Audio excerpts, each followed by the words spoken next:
وہاں مذہب کتابوں میں، یہاں قرآن ہے سینوں میں۔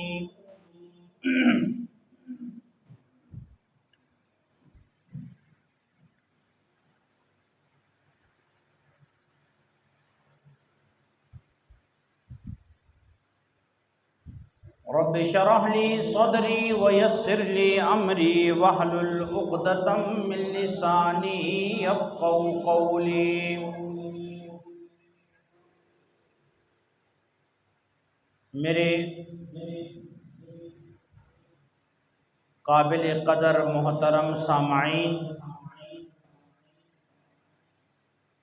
اور میرے پیارے دوستوں بزرگوں،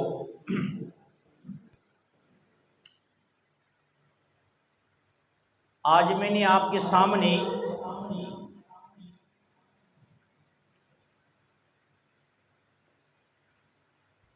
سورۃ العصر کی تلاوت کی ہے۔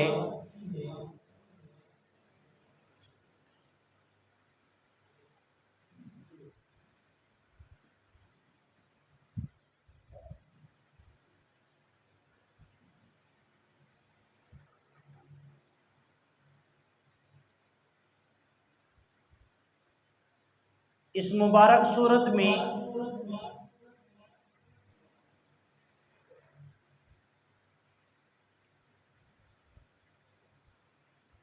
اللہ رب العزت نے انسانیت کو تقسیم کیا ہے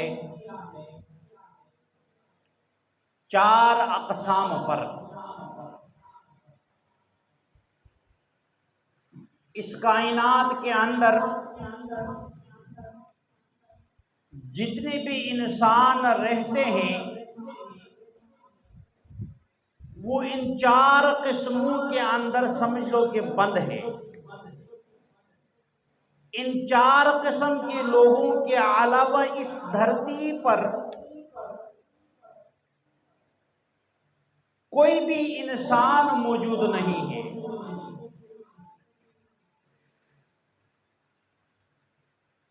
اور اللہ رب العزت نے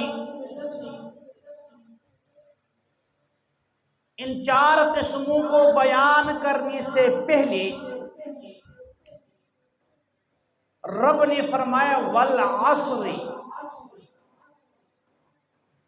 یہ جو والعصر کے اندر جو واو ہے یہ قسم کے لیے آتا ہے۔ عصر کے اندر کہ عصر سے کیا مراد ہے، اس کے اندر مختلف مفسرین نے تفاسیر بیان کیا۔ کسی نے کہا کہ عصر سے مراد مطلق زمانہ ہے،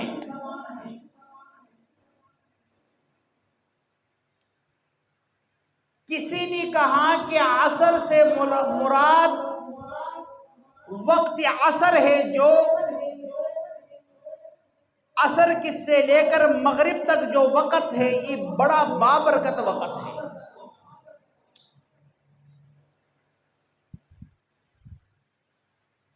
یعنی مطلب یہ ہوا کہ اللہ رب العزت نے ان 4 قسموں کو بیان کرنے سے پہلے زمانے کی قسم کھائی ہے، یا اس زمانے کے اندر ایک خاص وقت کا قسم کھایا ہے کہ عصر سے لے کر مغرب تک ہے۔ اور میرے دوستو، رب العالمین کو اپنی بات بتلانے میں، اپنا حکم آگے بیان کرنے میں قسم کی ضرورت ہی نہیں ہے۔ قسم وہاں کھایا جاتا ہے کہ سامنے والے بندہ، سامنے جو مخاطبین ہے وہ متکلم کے اوپر ان کا اعتماد نہ ہو۔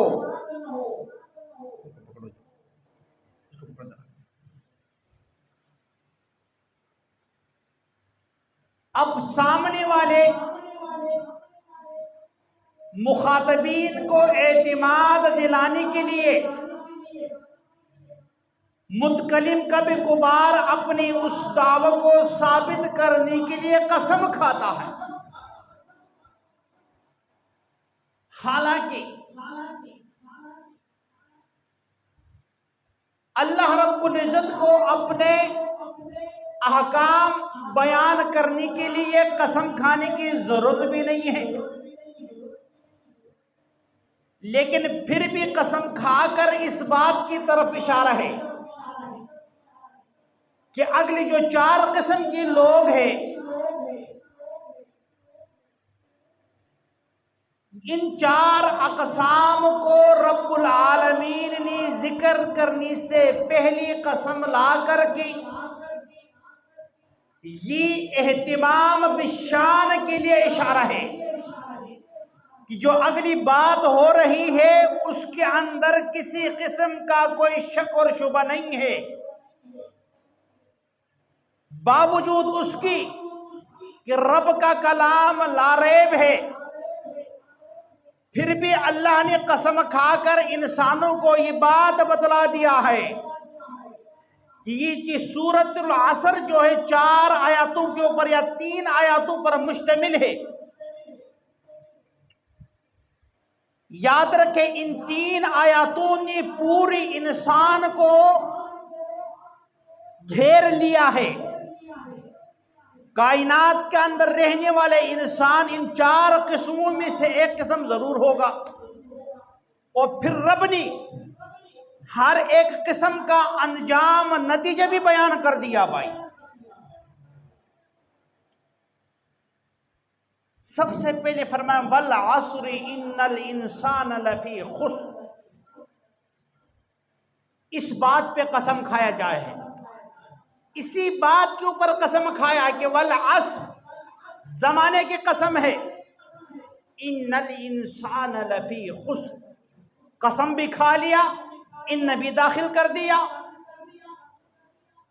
ترجمہ کیا بنا کہ زمانے کی قسم، انسان کا ہر ایک فرد نقصان میں ہے بھائی۔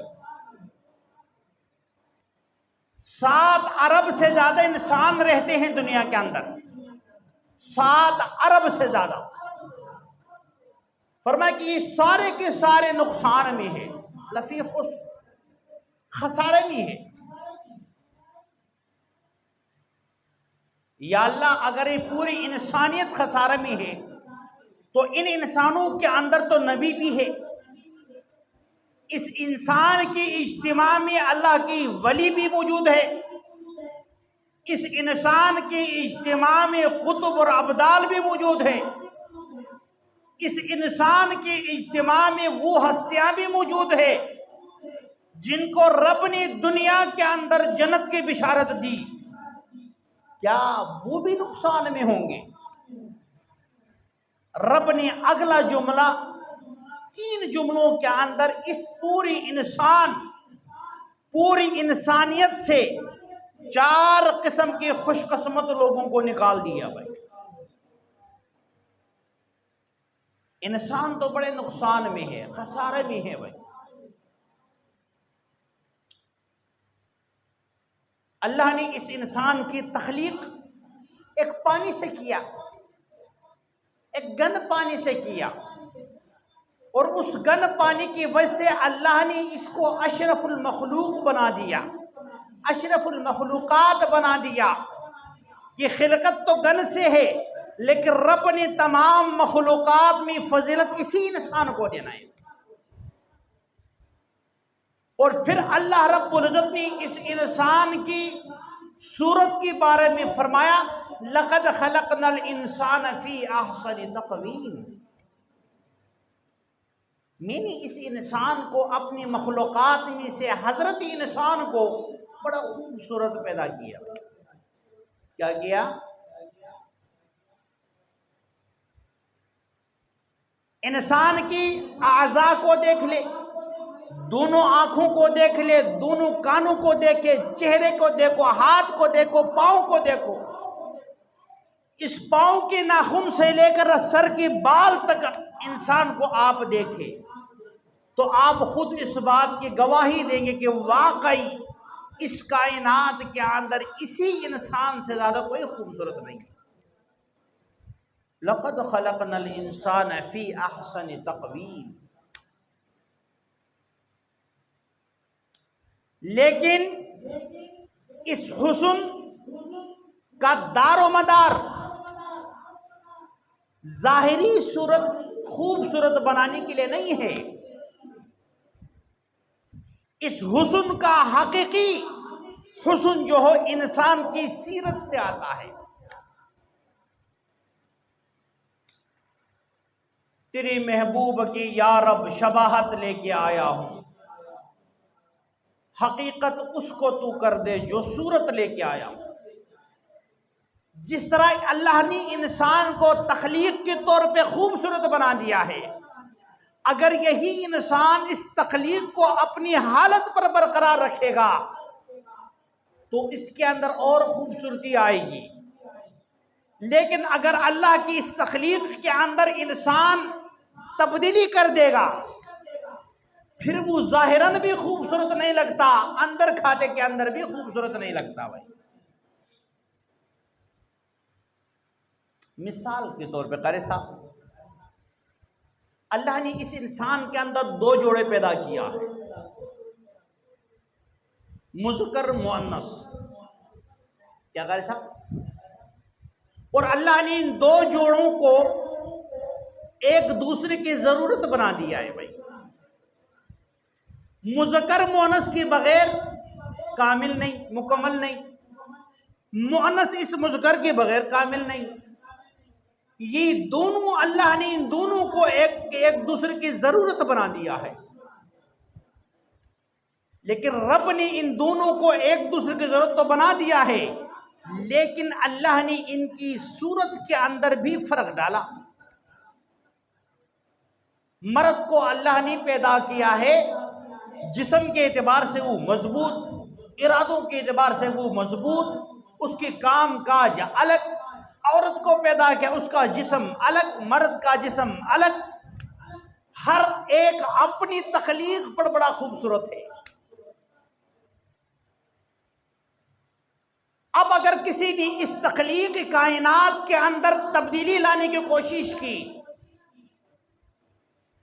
جب اپنی اللہ کی خلقت میں تغییر کر دیا، تبدیلی کر دی،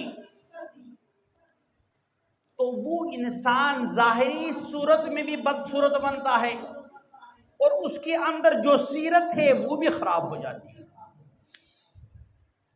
مثال کے طور پہ عورت کو اللہ نے ایسا مخلوق، نازک مخلوق پیدا کیا کہ عورت کے کوئی داڑھی مونچھ نہیں ہے، قاری صاحب کی طرح بڑے بڑے مونچھوں نہیں ہے، حالانکہ یہ بھی انسان، عورت بھی انسان ہے، مرد بھی انسان ہے۔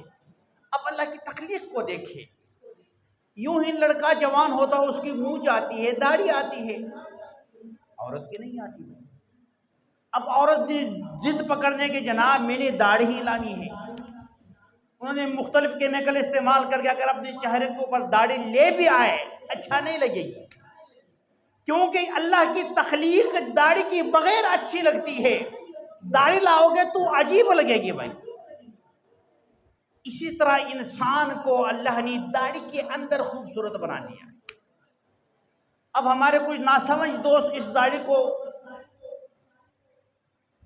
کاٹتے ہیں، شیو کر دیتے ہیں، وہ سمجھتے ہیں کہ ہم نے کارگل جناب فتح کر دیا ہے، ہن صرف انڈیا کا فوج رہ گئے، باقی ہم نے سب کچھ دنیا کو فتح کیا، اور یہ سمجھتے ہیں کہ جناب شاید میری اسی خوبصورتی ہے۔ رب کعبہ کی قسم کھا کے کہتا ہوں کہ اللہ نے انسانوں میں مردوں کو داڑھی کے ساتھ خوبصورت بنا دیا ہے، اس داڑھی کو ختم کر دو وہ کوئی خوبصورت نہیں ہے، وہ ننھا لگتا ہے، وہ انہونی مخلوق لگتا ہے، کیونکہ اس انسان نے، اس مرد نے اپنے آپ کو عورت کا مشابہ بنانے کی کوشش کی۔ عجیب لگے گا، جس طرح عورت اپنے آپ کو مرد کے مشابہ بنائیں گی وہ عجیب لگے گی۔ اس لیے انسان کی خوبصورتی کے جب بیان قرآن کے اندر رب نے کیا ہے، فرمایا لَقَدْ خَلَقْنَا الْإِنسَانَ فِي أَحْسَنِ تَقْوِيمٍ، اس انسان کو، مردوں کو اپنی تخلیق میں خوبصورت، عورتوں کو اپنی تخلیق میں خوبصورت۔ آپ کو یہ بات سمجھ اب نہیں آئے گی، جب آپ کا عمر بڑھ جائے 70-80 سال، چہرے کے اوپر داڑھی نہ ہو،